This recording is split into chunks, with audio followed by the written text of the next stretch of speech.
اب اللہ پاک فرماتے ہیں یاسین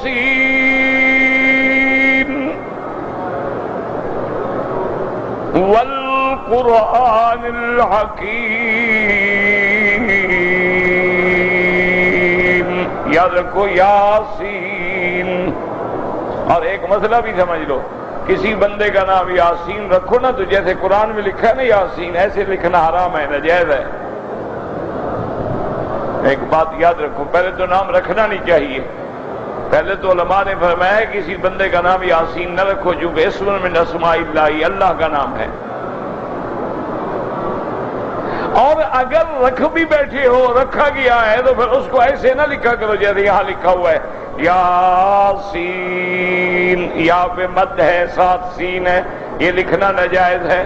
البتہ یوں لکھ سکتے ہو یاسین، یا الف یا، سین یہ نون، جیسے قرآن میں آتا ہے سلام علی الیاسین۔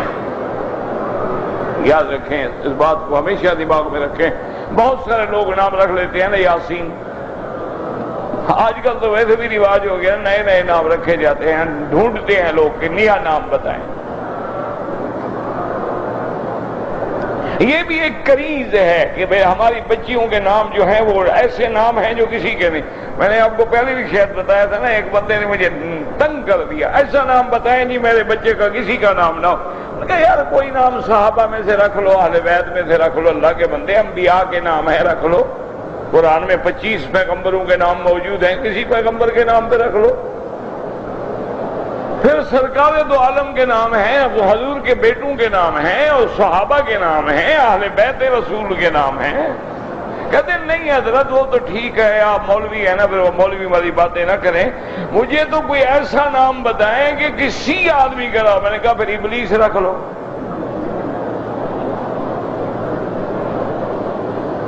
کیا مطلب؟ میں نے کہا مجال ہے کسی کی بیٹے کا نام ابلیس ہو؟ تو نرالا نام ہوگا نا تمہارے بیٹے کا، کسی کا نام نہیں ہوگا دنیا میں۔ اگر یہ ابلیس عربی کا لفظ ذرا مشکل لگے تو شیطان رکھ لو، اور پڑھا لکھا نام رکھنا ہو عفریت رکھ لو، قال عفریت من الجن، وہ بھی شیطان ہوتا ہے، جن۔ اور ذرا معزز نام رکھنا ہے تو شیطان مارد رکھ لو۔ کیا انسانیت آ گئی ہے کہ نیا نام ہو جی، کوئی نیا نام کیا مانا ہے نئے نام؟ اللہ اکبر۔ یاد رکھو نیا نام صرف ایک ذات نے رکھا ہے جس کے علم کا کوئی مقابلہ نہیں کر سکتا۔